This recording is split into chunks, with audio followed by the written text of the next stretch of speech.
নমস্কার, প্রতিমার পাঠশালায় তোমাদের স্বাগত। এখন আমরা ক্লাস 5-এর ইংরেজি কোশ্চেন ব্যাংক অর্থাৎ প্রশ্নবিচিত্রা 2025-এর ফার্স্ট সাবমেটিভের 2 নম্বর স্কুল পেজ দেখো 57। এর আগের ক্লাসে বা আগের ভিডিওতে আমি 1 নম্বর স্কুলটা দিয়েছিলাম। আজ 2 নম্বর স্কুল নিয়ে এসেছি, সুনীতি একাডেমি কোচবিহার এবং কন্টাই হাই স্কুল এইচএস। দেখো রিডিং স্কিলটাতে প্রথম সিন দিয়েছে, তোমরা এটা দেখো। একে বলেছে read the following text and answer the following questions below. এটা পড়ে নিচের কোশ্চেনগুলোর উত্তর দিতে বলেছে। দেখেই বুঝতে পেরেছো কোন চ্যাপ্টার থেকে দেওয়া হয়েছে। চ্যাপ্টারটা সবাই বুঝতে পেরেছো, এডমন্ড হিলারি তেনজিং নরগের ওই চ্যাপ্টারটা থেকেই দেওয়া হয়েছে। Out of all the climbers on the expedition only 4 would get a chance to make an attempt to reach the summit। অর্থাৎ অভিযানের সব পর্বত আরোহীদের মধ্যে মাত্র 4 জন চূড়ায় পৌঁছানোর জন্য চেষ্টা করার সুযোগ পেয়েছিল। Hunt the team leader selected 2 teams of climbers. অর্থাৎ হান্ট তিনি ছিলেন এই আরোহণের নেতা ছিলেন। পর্বত আরোহীদের 2টো দলকে তিনি বেছে নিয়েছিলেন, সিলেক্ট করে নিয়েছিলেন বা নির্বাচিত করেছিলেন। The first team included Tom Bourdillon and Charles Evans, while Edmund Hillary and Tenzing Norgay made up the second team. প্রথম দলে ছিলেন Tom Bourdillon and Charles Evan এবং দ্বিতীয় দলে ছিলেন এডমন্ড হিলারি এবং Tenzing Norgay. The first team left on May 26, 1953 to reach the summit of Mount Everest. প্রথম দলটা 26শে মে 1953-তে মাউন্ট এভারেস্টে পৌঁছাবে বলে রওনা দিয়েছিল। The 2 men made it up to about 300 feet short of the summit। দুজন লোক চূড়া থেকে প্রায় 300 ফুট আগে পর্যন্ত পৌঁছেছিলেন। Still the highest any human being had yet reached. যেটা মানে তবু এটা তখন অবধি মানুষের পৌঁছানো সর্বোচ্চ উচ্চতা। দে ওয়ার ফোর্স, তারা বাধ্য হয়েছিল টু টার্ন ব্যাক, ফিরে আসতে, after the encounter bad weather. Encounter মানে সম্মুখীন হয়েছিল, ব্যাড ওয়েদার খারাপ আবহাওয়ার মুখে পড়ে তারা ফেরত আসতে বাধ্য হয়েছিল। অ্যাট 4 AM অন মে 29, 1953 অর্থাৎ 1953 সালের 29শে মে ভোর 4টায় হিলারি অ্যান্ড নরগে অ্যাওয়েক, জেগে উঠেছিলেন। জেগে ঘুম থেকে উঠেছিলেন। অ্যান্ড গট রেডি এবং প্রস্তুতি নিচ্ছিলেন ফর দেয়ার ক্লাইম। অর্থাৎ তৈরি হচ্ছিলেন কিসের জন্য না পাহাড়ে উঠবেন বলে।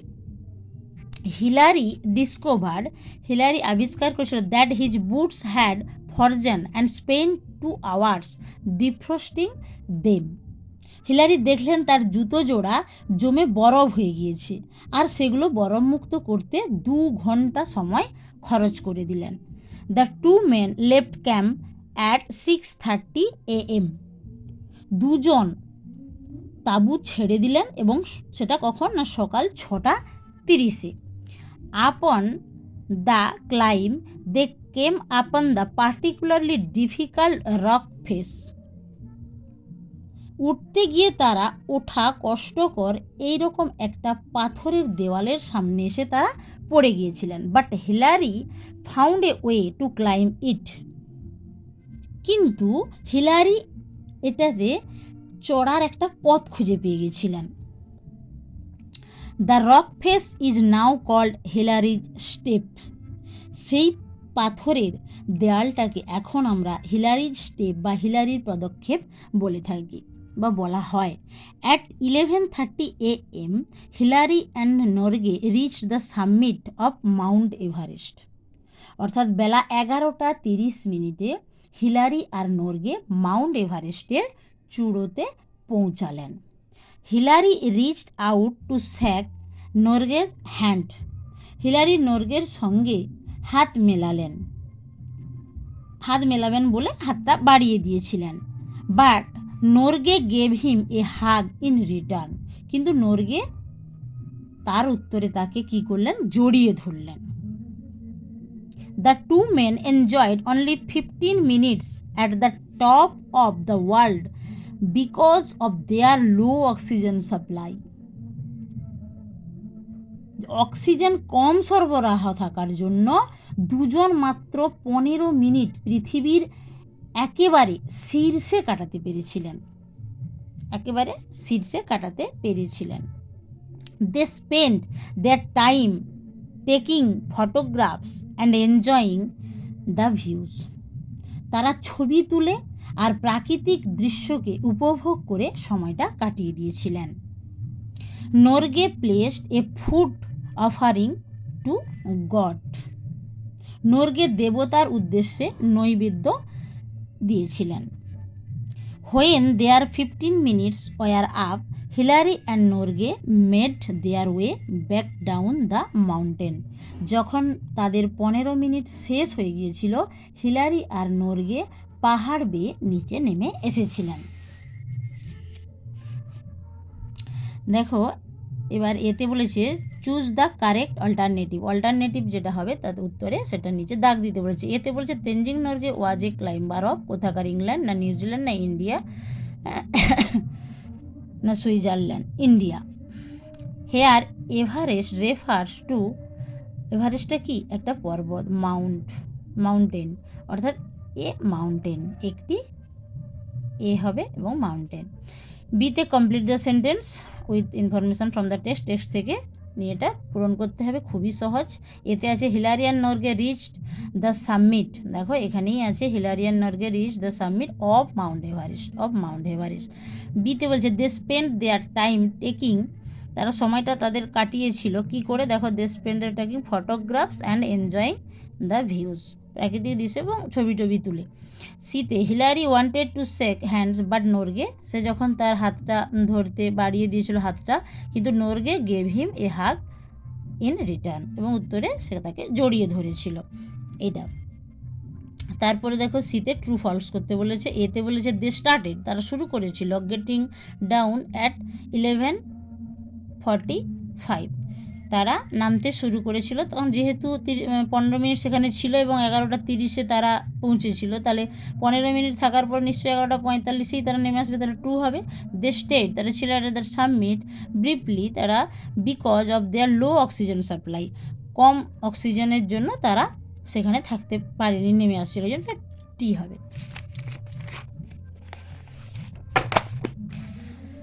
তারপরে সিতে বলছে when their 30 minutes were up, Hillary and Norgay made their way back down the mountain, কিন্তু তারা 15 মিনিট ছিল, যেহেতু 30 মিনিটস তাই এটা ফলস হবে। The expedition was under the leadership of hunt, এই অভিযানে নেতৃত্ব দিয়েছিলেন হান্ট, তাহলে টি হবে true. The first team climbed 300 feet more than the highest of the Mount Everest, মানে এভারেস্টের থেকে 300 ফিট বেশিতে গিয়েছিল, কিন্তু না এটা কম শর্ট মানে কম ছিল, তার জন্য এটা ফলস হবে।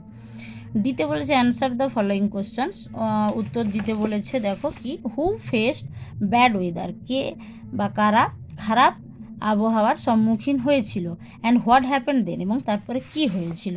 সবাই এটা জানো কি, উত্তরটাও দিচ্ছি Tom Bourdillon and Charles Evans were faced bad weather, এই প্রথম দলটি এরাই হচ্ছে খারাপ আবহাওয়ার সম্মুখীন হয়েছিল, এবং তারপরে কি হয়েছিল, অ্যান্ড দে ওয়ার ফোর্স, তারা বাধ্য হয়েছিল টু টার্ন ব্যাক, ফিরে আসতে তারা বাধ্য হয়েছিল। এবার গ্রামার অ্যান্ড ভোকাবুলারিতে বলেছে দেখো write down the opposite word, এটা অপোজিট সম্পূর্ণ বোঝা যাচ্ছে। রিচ পুয়ার, ধনী গরিব, অ্যানগ্রিড অর্থাৎ যেটাকে কী বলা, রাগান্বিত, হ্যাঁ সেটা হচ্ছে কাম, শান্ত, CALM। চেঞ্জ দ্য জেন্ডার, লিঙ্গ পরিবর্তন করতে বলেছে। এতে ব্রাদার সিস্টার, বিতে কিং কুইন, সিতে গুজ গ্যান্ডার। 4 দেখো fill in the blanks with a or an, অর্থাৎ আর্টিকেলস দিয়ে করতে বলেছে। ড্যাশ, এতে ড্যাশ এরোপ্লেন, অ্যান এরোপ্লেন, এ যেহেতু ভাওয়েল তার আগে অ্যান বসবে। বিতে দেখো স্টোন, ড্যাশ স্টোন, এ স্টোন, যেহেতু এসটা কনসোনেন্ট তাই এখানে এ বসেছে। Underline the predicate in the following sentence, এখানে শুধু প্রেডিকেটটাকে বলতে বলেছে। দেখো এখানে this coin is worth much more than those thousands, ওই হাজার হাজার টাকার থেকে, এটা বুঝতে পেরেছো গান্ধীজির থেকে দিয়েছে যে আমার ওর কাছে ওই কয়েনটা খুব মূল্যবান। দেখো এটা হচ্ছে সাবজেক্ট, কিন্তু এখানে তো আমার সাবজেক্ট চাইছে না, এখানে চাইছে প্রেডিকেট, তাহলে উত্তরটা হবে is worth much more than those thousands, এইটা হচ্ছে প্রেডিকেট। এটাই আন্ডারলাইন করবে, এটা করার দরকার নেই, আমি এটা জাস্ট বোঝানোর জন্য সাবজেক্টটাকে এই জন্য আন্ডারলাইন করেছিলাম। চুজ দ্য রাইট অ্যান্সার, সঠিক উত্তরটা এখানে করতে বলেছে। এতে মাই সিস্টার, আমার বোন, অ্যাম না is playing, is playing, obviously is হবে। মাই সিস্টার হচ্ছে থার্ড পারসন সিঙ্গুলার নাম্বার, তারপরে কী হয়, ইজটাই হয়, ইজ বি ভার্ব বা অক্সিলারি ভার্বটা ইজ হবে, আইয়ের পরে অ্যাম হয়, তার মানে এটা তো অ্যাম তো হবেই না, ইজ প্লেয়িং, আমার বোন খেলছে। বিতে I dash reading, I am reading, আইয়ের পর সর্বদাই অ্যাম হয়, আই অ্যাম রিডিং, আমি পড়ছি। দেখো এবার রাইটিং স্কিলে কি বলেছে, রাইট টু সেন্টেন্সেস, দুটো about Rabindranath Tagore with the help of the following hints, দুটো বাক্য লিখতে বলেছে, তিনটে হিন্টস দিয়েছে, তোমরা তিনটে লিখলেও কোনো ক্ষতি নেই, এবং অ্যান্ড দিয়ে দুটোও করে দিতে পারো। তিনটে হিন্টস দিয়েছে তো আমি তিনটেই বাক্য লিখেছি। এটা তোমরা দেখো খুবই সহজ। হুইজ রবীন্দ্রনাথ ঠাকুর, রবীন্দ্রনাথ ঠাকুর কে, তার সম্বন্ধে প্রথমে একটা ইন্ট্রোডাকশন দিতে হবে, তারপর দ্য রক্ষাবন্ধন ইন 1905, অর্থাৎ 1905 সালে তিনি যে রাখি বন্ধন উৎসব চালু করেছিলেন সেটা দিয়েছে, এবং ফেস্টিভ্যাল অফ, এটা ছিল কি না, festival of Brotherhood and communal harmony, এটা ছিল ভ্রাতৃত্ব এবং সাম্প্রদায়িক সম্প্রীতির একটা উৎসব। এইটা তোমরা নিশ্চয়ই বুঝতে পেরেছো, গান্ধীজির ওইখান থেকেই দিয়েছে, টেক্সট বইয়ে তোমাদের 15 পাতাতে লাস্টের দিকেই আছে, আমি তো বইটা লিখে দিয়েছি। দেখো Rabindranath Tagore, Rabindranath Tagore is a great poet, তিনি ছিলেন একজন মহান কবি, বা তিনি শুরু করেছিলেন the Rakshabandhan in 1905, it was a festival of Brotherhood and communal harmony, আমি এটার মানে এক্ষুনি বলে দিয়েছি। এই পর্যন্তই আজ, নমস্কার। ভালো লাগলে অবশ্যই ভিডিওটি লাইক করে দেবে এবং শেয়ার করে দেবে, এবং যারা এখনও আমার চ্যানেলটি সাবস্ক্রাইব করোনি তারা অবশ্যই সাবস্ক্রাইব করে রাখবে।